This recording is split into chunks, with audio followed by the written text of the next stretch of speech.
तो हेलो दोस्तों, कैसे हो आप सब। आशा करता हूँ कि आप सब ठीक होंगे। अगर आपने मेरे चैनल को अब तक सब्सक्राइब नहीं किया तो मेरी आपसे रिक्वेस्ट है कि जल्दी से जाके सब्सक्राइब कर दो।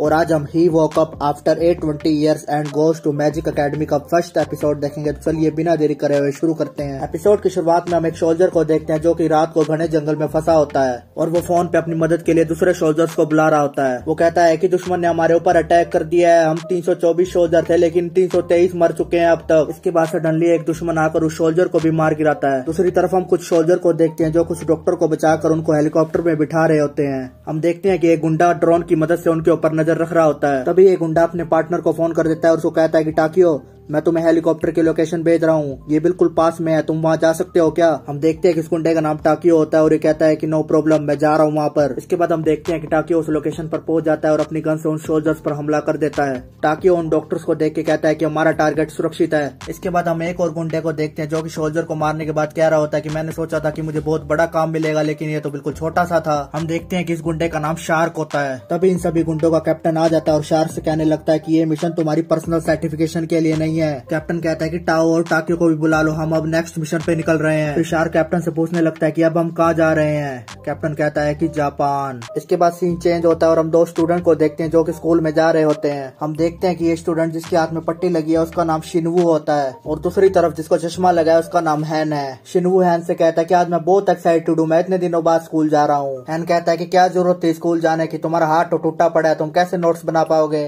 इस पर फिर शिनवू कहता है कि तुम हो ना मेरे साथ, तुम्हारे नोट्स ले लूंगा मैं, प्रॉब्लम सॉल्व। इसके बाद हम देखते हैं कि वो दोनों स्कूल में आ जाते हैं और वो स्कूल में काले कोट पहने हुए एक लड़के को देखते हैं जो कि बहुत हैंडसम होता है। सारी लड़कियां उस पर फिदा हो जाती है और कहती हैं कि कितना हॉट है ये। शिनवू और हैन इस लड़के को देखकर बहुत ज्यादा कंफ्यूज हो जाते हैं कि आखिरकार ये कौन है। हैन कहता है कि कभी ये न्यू सिक्योरिटी गार्ड तो नहीं है हमारे स्कूल का। इसके बाद फिर ये दोनों इस लड़के के पास आ जाते हैं। फिर ये लड़का शिनवू से पूछने लगता है कि तुम्हारे हाथ में क्या हो गया, पट्टी क्यों लगी है। इस पर फिर शिनवू कहने लगता है कि कुछ नहीं, बस छोटा सा एक्सीडेंट हो गया था एक कार से। वहीं दूसरी तरफ हम स्कूल के प्रिंसिपल और उसके साथ खड़े एक लड़के को देखते हैं जो कि विंडो से नीचे देख रहे होते हैं। हम देखते हैं कि स्कूल के प्रिंसिपल का नाम फ्रैंकस्टीन होता है। प्रिंसिपल फ्रैंकस्टीन इस लड़के से कहते हैं कि मास्टर, ऐसा लगता है कि याददाश्त को मिटाना हमारे लिए सफल रहा। हम देखते हैं कि जो लड़का ये प्रिंसिपल के साथ खड़ा है इसका नाम राय होता है। इसके बाद हमें पास्ट का सीन दिखाया जाता है जहाँ पर प्रिंसिपल, राय और वो हैंडसम लड़का एक साथ होते हैं। प्रिंसिपल फ्रैंकस्टीन इस हैंडसम लड़के से कह रहे होते हैं कि आखिरकार कौन हो तुम, मुझे पक्का यकीन है तुम एक आम इंसान तो नहीं हो। फिर ये लड़का कहता है कि एक ऑर्गेनाइजेशन है द यूनियन, मैं उससे बिलोंग करता हूँ। इस पर फिर प्रिंसिपल कहते हैं कि द यूनियन। हम देखते हैं कि हैंडसम लड़के का नाम M21 होता है। M21 प्रिंसिपल से कहता है कि द यूनियन एक एडवांस साइंटिफिक ऑर्गेनाइजेशन है, वहाँ पर सिर्फ मैं एक एक्सपेरिमेंटल सब्जेक्ट था जिसका एम सिर्फ जैक और मैरी की हेल्प करना था।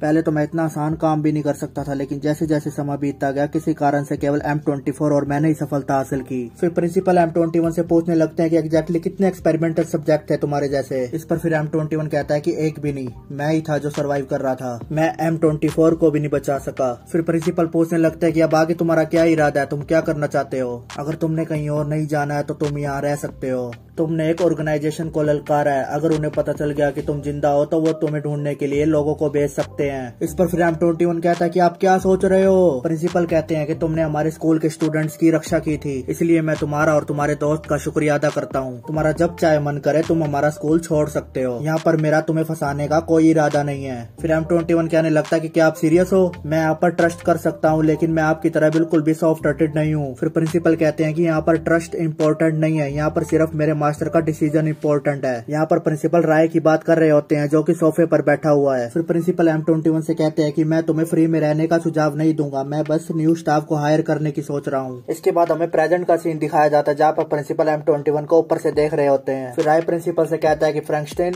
मैं जा रहा हूँ अब वो करने। फिर प्रिंसिपल मन ही मन में सोचने लगता है कि वही तो करने नहीं जा रहा जो मैंने इसको कल रात को बताया था। इसके बाद हम देखते हैं कि राय क्लास की तरफ जाने लगता है और सारी लड़कियां उसको देख के बिल्कुल शौक हो जाती हैं और कहती हैं कि कितना हैंडसम है ये, कितना क्यूट लग रहा है। क्लास में जाने के बाद राय शिनवू के पास आ जाता है और उसकी पट्टी को घूर के देखने लगता है। इसके बाद हम देखते हैं कि वो अपनी जेब में से एक मार्कर निकाल लेता है और शिनवू की पट्टी पर कुछ लिखने लगता है। हम देखते हैं कि राय अपने मार्कर से उसकी पट्टी पे अजीब सा जानवर बना देता है जिसे देखकर शिनवू पूरी तरह से हैरान हो जाता है और पूछने लगता है कि ये क्या बना दिया तुमने। में हम देखते हैं कि क्लास की सभी लड़कियां अपने फोन से राय की फोटो लेने लगती हैं। इसके बाद हम देखते हैं कि क्लास के टीचर आ जाते हैं और बोर्ड पर सभी बच्चों को पढ़ाने लगते हैं, लेकिन शिनवू के हाथ पे तो पट्टी लगी होती है, इसलिए वो अपने फोन से बोर्ड की फोटो खींच लेता है। फोन में फोटो खींच कर फिर वो राय और हैन को दिखाने लगता है। शिनवू के हाथ में फोन देख के हैन पूरी तरह से हैरान हो जाता है और उसे कहने लगता है कि तुम क्लास में फोन कैसे ले आए, यहाँ पर यूज करना मना है। क्लास खत्म होने के बाद फिर शिनवू हैन से कहता कि हैन चलो वीडियो गेम खेलने चलते हैं। इस पर फिर हैन कहता कि हाँ चलो चलते हैं। फिर हैन राय से पूछने लगता है कि तुम भी चलो ना हमारे साथ, तुम भी एंजॉय करना वीडियो गेम को। इस पर फिर शिनवू भी कहता है कि हाँ ये तो बहुत बढ़िया आइडिया है, राय तुम भी चलो हमारे साथ, मैं तुम्हें ट्रेन करूंगा। लेकिन इस पर राय कोई जवाब नहीं देता, वो बिल्कुल चुपचाप बैठा रहता है। राय को देखकर फिर हैन कहता कि क्या हुआ,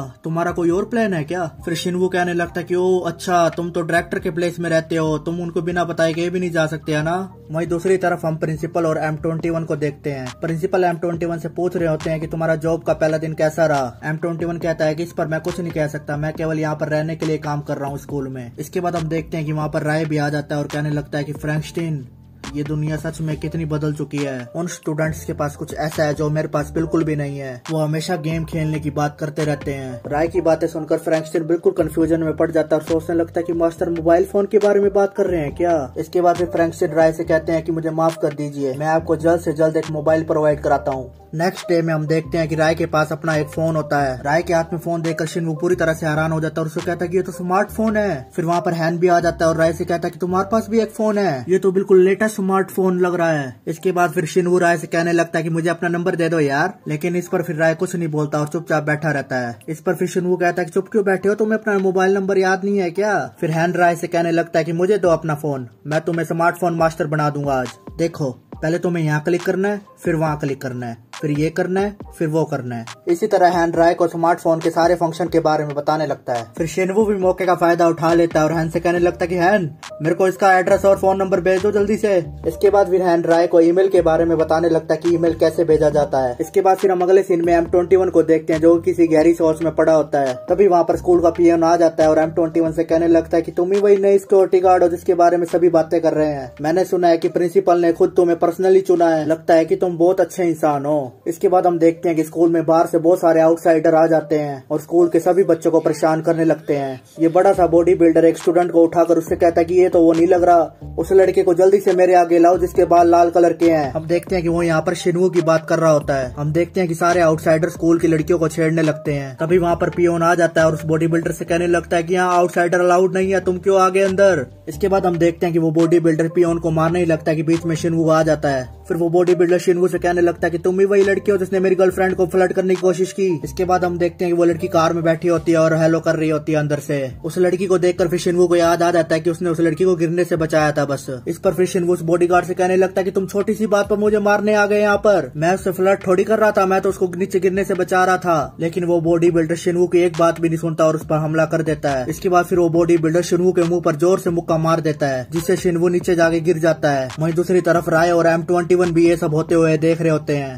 M21 राय को देखकर कहता है कि ये मुझे ऐसे क्यों घूर रहा है, ये मुझे उकसाने की कोशिश कर रहा है क्या। फिर M21 राय से कहने लगता है कि मेरी तरफ ऐसे मत घुरो, तुम्हें पता है क्या मैं और कोई दूसरी टेंशन नहीं पालना चाहता। वहीं दूसरी तरफ वो बॉडी बिल्डर शिनवू को लात घुसे दे रहा होता है, लेकिन सडनली शिनवू उस बॉडी बिल्डर को एक मुक्का मार देता है। इस पर फिर वो बॉडी बिल्डर और ज्यादा भड़क जाता है और शिनवू पर और ज्यादा हमला कर देता है। इसी बीच में फिर वहाँ M21 आ जाता है और उस बॉडी बिल्डर से कहने लगता है कि मैं लड़ाई के मूड में बिल्कुल नहीं हूँ, चले जाओ यहाँ से। फिर वो बॉडी बिल्डर M21 को मारने ही लगता है कि M21 उसकी चैन पकड़ लेता है। M21 उस बॉडी बिल्डर की गले की चार इतनी टाइट पकड़ता है कि वो बॉडी बिल्डर भी कंफ्यूज में पड़ जाता है कि आखिरकार ये कौन है। इसके बाद फिर M21 उस बॉडी बिल्डर को उठाकर दूर पटक देता है जिसे देखकर कार में बैठे उस लड़की के भी होश उड़ जाते हैं। इसके बाद फिर M21 उस बॉडी बिल्डर के पास जाके उसको कहता है कि अगर यहाँ पर कोई ना होता तो आज मैं तुझे पक्का मार देता। ये सुनकर फिर वो बॉडी बिल्डर पूरी तरह से डर जाता है और वहाँ से भाग जाता है। इसके बाद फिर स्कूल के सारे स्टूडेंट M21 को घेर लेते हैं और उसे थैंक यू कहने लगते हैं। इसके बाद हम अगले सीन में देखते हैं कि वही गुंडे अपने अगले मिशन के लिए जापान पहुंच चुके होते हैं। यहाँ पर शार्क कैप्टन से पूछने लगता है कि तो हमारा अगला मिशन जापान में आतंक फैलाना है। इस पर फिर कैप्टन कहता है कि नहीं, हमारा मिशन लड़ाई करना नहीं, सिर्फ इन्वेस्टिगेशन करना है। जैक और मैरी से कांटेक्ट करो